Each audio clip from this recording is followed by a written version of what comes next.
President Biden recently announced a very controversial student loan forgiveness program. Now, here's the thing. I don't want to debate the morality of whether or not this debt should be canceled. I want to leave that to your exciting family dinner discussions or maybe some good Facebook debates.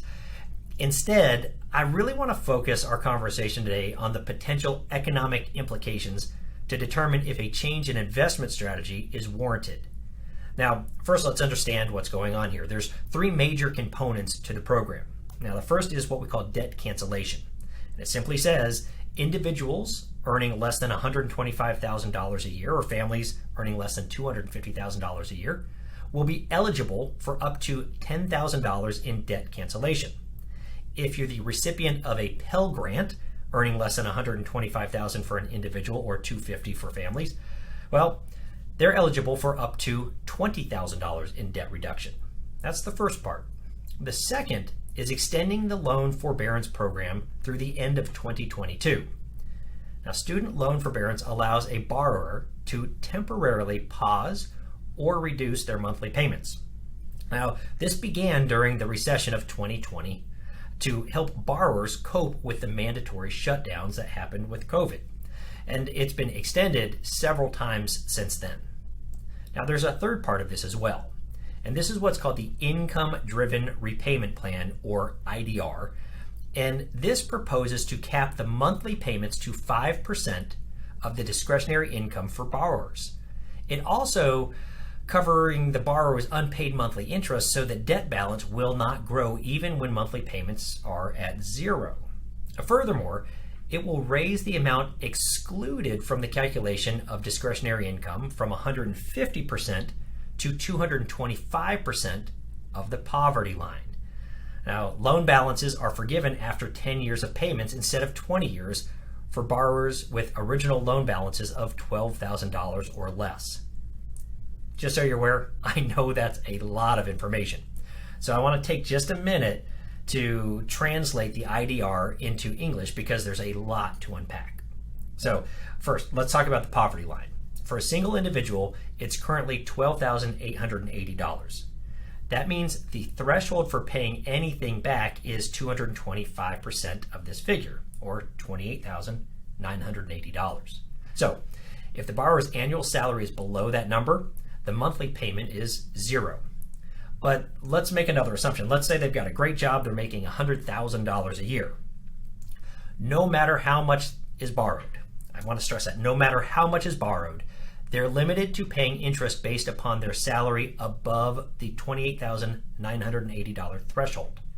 So here the borrower would pay no more than 5% of around $70,000 each year, or about $3,500 total. And after 20 years, any remaining debt, it would just disappear. Now, if this plan is implemented in its current form, the impact on the U.S. economy could be significant. In fact, the Committee for Responsible Federal Budget, and this is a nonpartisan, nonprofit organization that's committed to educating the public on issues with significant fiscal policy impact, well, they estimate that the total cost would be anywhere between $440 billion and $600 billion over the next 10 years. Now, combined with this proposal, this group estimates that the federal government's actions on student loans since the start of the COVID-19 pandemic, well, it's cost around $800 billion. Now, of that amount, roughly $750 billion is due to executive action and regulatory changes made by the current administration. Now, there's another group, and that's called the Penn-Wharton Budget Model. And again, highly respected, nonpartisan group. And they estimate that the total cost on the low end to be about $605 billion over the next 10 years.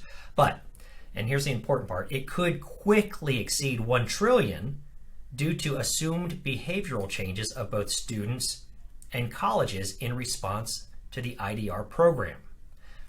What am I talking about here?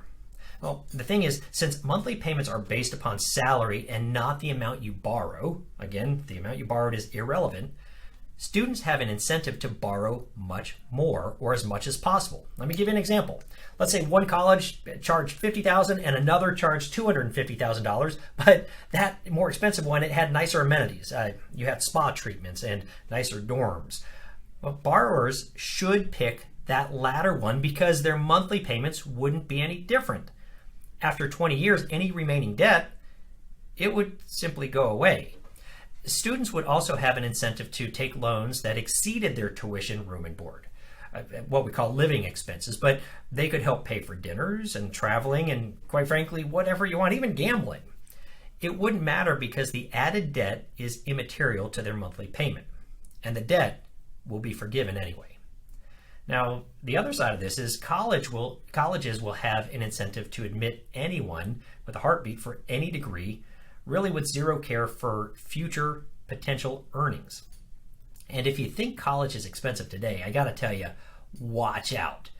You see, since borrowers will never have to pay it back and colleges really don't have skin in the game when it comes to the success of their graduates, well, that's a recipe that says tuition could skyrocket. Lastly, you've got to consider the impact of taking the risk out of fine art degrees. Would this potentially attract students who may otherwise seek degrees that may be more lucrative for our workforce? Let's say degrees like engineering or applied scientists. Instead, they go into the fine arts area, which may not have as much income potential. If so, how is that going to impact the economy over the long run?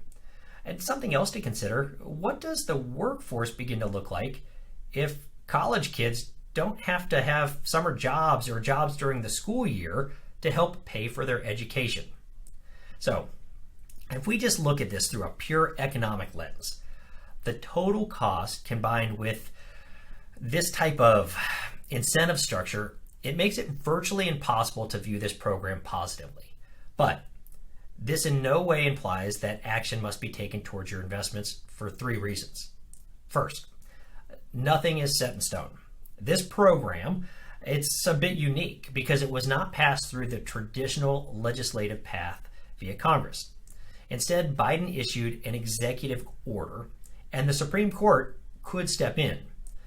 In fact, one of the biggest mistakes any investor can make is betting on the outcome of a government decision. Why? Well, they can always change. So in this case, it's probably best just to sit tight for now. Second, even if it survives the courts, the economic impact probably isn't going to be felt for several years. If so, making a rash decision today could create needless risk. That's that old concept of putting the cart before the horse. Third, gotta tell you, this isn't the first time that controversial legislation has been shoved down our throats as American citizens, and it's not going to be the last. Each time the country and our economy have endured, and there's no evidence to suggest that this time will be any different. So what's the bottom line? Well, the bottom line is that both Democrats and Republicans, they regularly attempt bad economic policies for reasons that are often politically motivated. But our investment decisions are different because we must consider both the likelihood and the timing of when any impact, good or bad, will be felt on the economy. If you have specific questions as to how this or anything else going on in the economy may impact you and your planning, simply give us a call. As you know, we're always here to help and give good, strong, solid financial advice.